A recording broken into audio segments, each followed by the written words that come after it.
When you think of a hybrid, you probably think of something like the Toyota Prius, something that's tuned for efficiency, not excitement.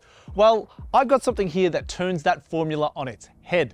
It's got 488 kilowatts, it can accelerate from 0 to 100 kilometers an hour in less than 3 seconds, and it even features a small block Chevrolet V8.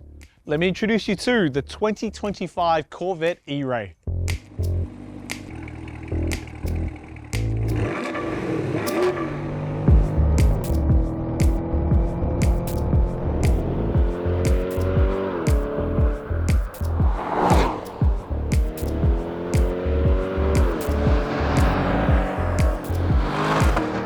Let's not beat around the bush. If you want to buy a Corvette E-Ray, you're probably going to have to bust out your checkbook because this car costs $275,000 before on-road costs.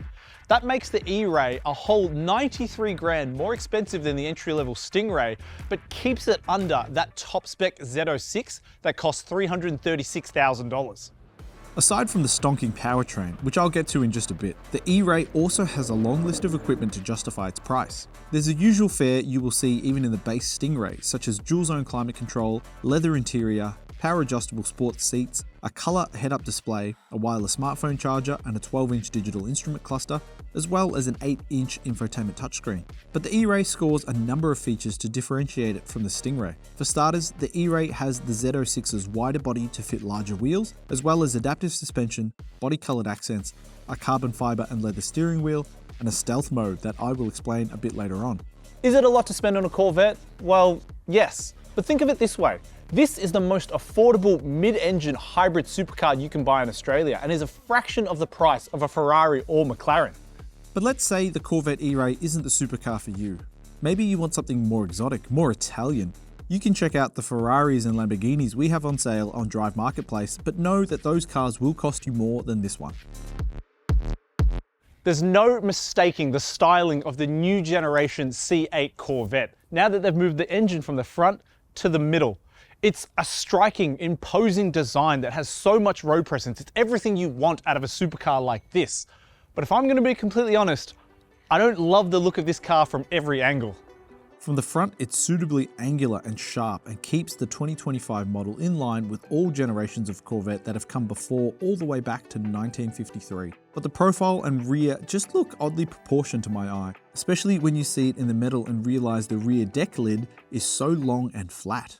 The best angle is from low down, which hides the flatness, but standing here looking at the rear reminds me a bit of a tabletop or ironing board. This E-Ray also features staggered 20 and 21-inch wheels, body-colored accents, a sportier body kit, and a unique spoiler, as well as wider bodywork when compared to the base Stingray. But let's be honest, Corvettes are so rare on local roads, you'll likely never spot these details if one goes flying past. Regardless of where you land on the styling though, there's no denying the Corvette's prodigious performance potential. Tucked behind the seats is a 6.2 litre naturally aspirated V8, which sends drive to the rear wheels via an 8-speed dual-clutch automatic transmission. But the front axle also features an electric motor to further boost performance, making this the first production hybrid all-wheel drive Corvette in history. Combined, the engine and electric motor produces 488 kilowatts and 806 newton meters, and can accelerate this car from 0 to 100 kilometers an hour in a scarcely fathomable 2.9 seconds, at least on paper. In my testing of this car, I actually managed a 2.5 second time, making it one of the quickest accelerating cars I've ever driven. You know what else takes 2.5 seconds though? Hitting that like button and subscribing to the Drive YouTube channel. That way, you'll be the first to know when we drive more cool cars like this Corvette E-Ray. As a hybrid, there are actually tangible benefits to fuel economy, but don't go in expecting Toyota Corolla levels of frugality. The base Corvette Stingray with the same V8 engine averages 13.5 litres per 100 kilometres, and this hybrid E-Ray cuts that down to 11.5 litres per 100 kilometres. So if you're thinking of paying more for an E-Ray and recouping the costs in fuel savings, well, know that you would have to drive this car for a heck of a long time to see a return on that $93,000 premium. With a 1.9 kilowatt hour lithium ion battery, the E-Ray can travel up to 6 kilometers on electric only power and features a stealth mode for quieter startups that won't wake up the neighbors or the kids. Sitting inside the Corvette E-Ray, you're actually assaulted by all these buttons and controls, and it really does take a hot minute to get used to. For starters, the steering wheel is finished in carbon fiber and leather and features a flat bottom and top for that racier feel, while the infotainment and all of these control buttons are all orientated towards the driver. And those controls, well, there's a lot of them, from climate controls to seat heating to seat cooling and everything in between. They're all stacked vertically along this strip here. It really does take a second for you to memorize all this sort of stuff, but if you own this car, I can't see it being a problem. The 8-inch infotainment touchscreen also feels a tad small for a car in this price band, but at least it offers functionality for wireless Apple CarPlay and Android Auto. What else is there to talk about here? There's that 12-inch digital instrument cluster, which is big, bright, and easy and clear to read. And storage options in this two-seater, well, you are limited. There's very small door pockets. You've got 2 cup holders here, an underarm storage cubby, and a wireless smartphone charging tray. But then again, you don't buy a Corvette for its practicality.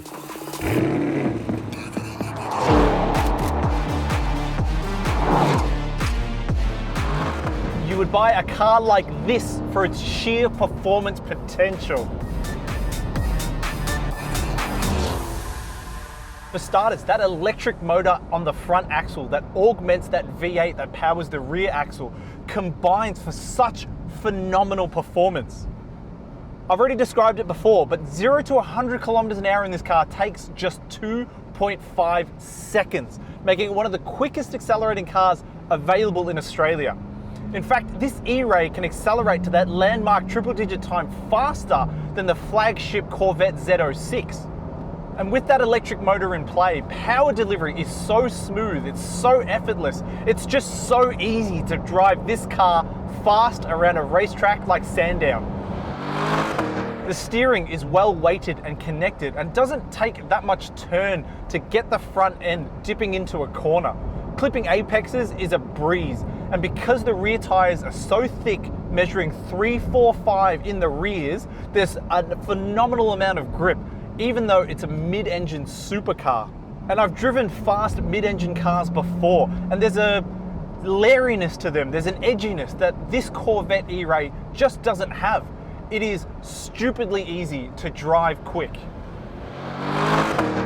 And the E-Ray also has tricked out suspension that can adjust on the fly and make cornering so much smoother, quicker, and easier. I'll be honest with you though, that suspension can also be a bit harsh, but this is a 2-seat supercar, so what do you expect? And when you're out here on a racetrack, you want a good set of brakes. And this Corvette E-Ray with its carbon ceramic brakes has fantastic stopping power. And Chevrolet have intentionally designed this car to have great visibility, and it shows. When you're in the driver's seat, you can see both front corners, so you can clip that apex every single time.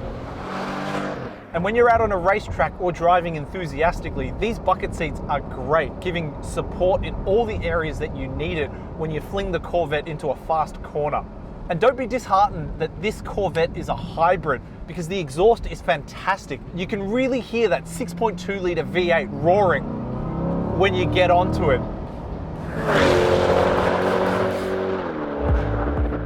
But if you're a bit like me and don't have the skills to tame a mid-engine V8 powered supercar like this Corvette, as I mentioned before, you can hit up the Drive marketplace to browse the other V8 powered models we have on offer, like the Holden Commodore and Ford Falcon.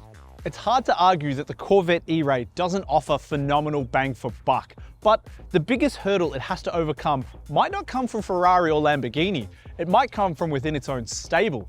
Because the more affordable Stingray offers just as much day-to-day thrills, and out there on a public road, it's just as quick as this E-Ray. But what I love about the Corvette E-Ray is that it does hybrid differently. It uses that electric motor to boost thrills rather than save fuel.